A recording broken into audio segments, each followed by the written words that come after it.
আপনারা দেখছেন বার্তা এক নজর। মেডিকেল সার্ভিস সেন্টার ও central Calcutta Gosthapal memorial sporting ক্লাবের তরফ থেকে সংবর্ধনা দেওয়া হলো ভারতীয় ওয়াটার পোলো দলের প্রাক্তন অধিনায়ক ও সদ্য শ্রীলঙ্কার পক প্রণালীর জয়ী শ্রী রবিন বলদেকে। সংগঠনের সদস্য থেকে শুরু করে বহু বিশিষ্ট ব্যক্তি অনেকেই উপস্থিত ছিলেন অনুষ্ঠানে। শ্রী রবিন বলদে দুই সংগঠনকে ধন্যবাদ জানান এই আয়োজনের জন্য। অনুষ্ঠান শেষে তিনি ও সেন্ট্রাল কলকাতা এদিন গোষ্ঠপাল মেমোরিয়াল স্পোর্টিং ক্লাবের সম্পাদক শামসুল আলম কি বললেন, চলুন শুনে নেওয়া যাক।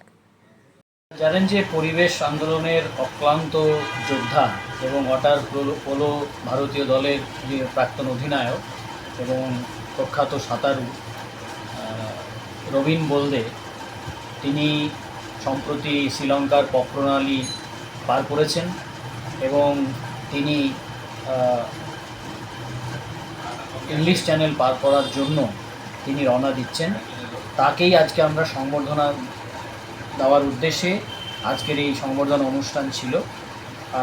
আপনারা জানেন যে তিনি যে থিমটা করেছেন, যে পরিবেশ বাঁচাও, ম্যানগ্রোভ বাঁচাও, এই যে থিম, এই থিমের ভিত্তিতে তিনি ইংলিশ চ্যানেল পার করছেন, এটা আমাদের কাছে অত্যন্ত প্রেরণাদায়ক, খুবই প্রেরণাদায়ক।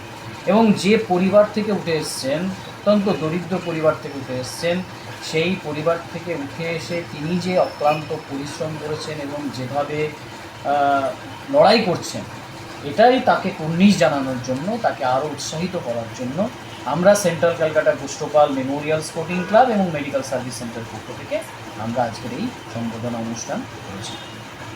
যখন প্রসঙ্গ ওঠে গরিব পরিবারের ছেলে আর আপনি বড় স্বপ্ন দেখছেন, তখন আপনার পরিবার বা আত্মীয় স্বজন বা বন্ধু বান্ধবের থেকে বাধা আসেনি যে এটা আপনি করতে পারবেন না, এমন কিছু? দেখুন, সেই বাধাটা সবসময় থাকবে। যদি না আপনার বাধা থাকে বা আপনার প্রতিদ্বন্দ্বী কেউ যদি না থাকে, সে ম্যাচ খেলে আপনার আনন্দ নেই।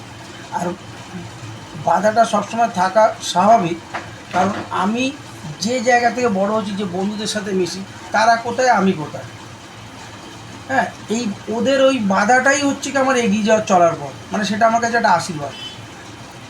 পাক প্রণালী জয় করার ক্ষেত্রে অনেক সময় বাধার মুখোমুখি হতে হয়, তো আপনাকেও কি সেই চ্যালেঞ্জের মুখোমুখি হতে হয়েছে? যেরকম আমরা বুঝি আবহাওয়ার একটা ফ্যাক্টর থাকে বা জলের তলায় হাই টাইড লো টাইড এরকম একটা ফ্যাক্টর বলে থাকে, আপনারও কি সেরকম কিছু মুখোমুখি হতে হয়েছে? একদমই। আমরা যখন আমরা যেদিন নামলাম সেদিন হচ্ছে হাই টাইড ছিল। ধরুন, জলে নামার পরেই ভাবছি জলে যে পুল করব, জলের একটা সুইমিংয়ের আমাদের একটা পুল হয়, তো পুলটা দেখছি যে ও তলাতেই হচ্ছে কি আমার হাতটাকে নিয়ে আমি পুল ঠিকভাবে করতে পারছি না, হ্যাঁ। আর যখন আমি নামলাম তখন হচ্ছে আমরা ঢেউ, আপনি হয়তো আমার ভিডিওগুলো দেখলে বুঝতে পারবেন, আমরা ঢেউর এগেনস্টে করতে যাচ্ছিলাম। তো যখন ফাইনালি আপনি পক প্রণালী অ্যাচিভ করলেন, তখন সেই সময় ফিলিংটা কেমন হচ্ছিল, কীরকম অনুভূতি ছিল ব্যাপারটা? সেটা না উন্মাতের মতো লাগছিল যে আমি পারি, আমাকে মানুষ করতে পারে না এমন কিছু হতে পারে না। সেই চ্যালেঞ্জের সম্মুখীন হয়ে আমি ভাবলাম যে আমিও করতে পারি, আমাকে অনেক কিছু আরও অতিক্রম করতে হবে। ওটা আমার সবে শুরু। তো আপনার নেক্সট টার্গেট কী এবার? আমার নেক্সট টার্গেট হচ্ছে কি, আমি ইংলিশ চ্যানেল, আমি 4ই জুন বেরোচ্ছি। তো এর জন্য কেমন প্রস্তুতি নিচ্ছেন আপনি? আমি এখন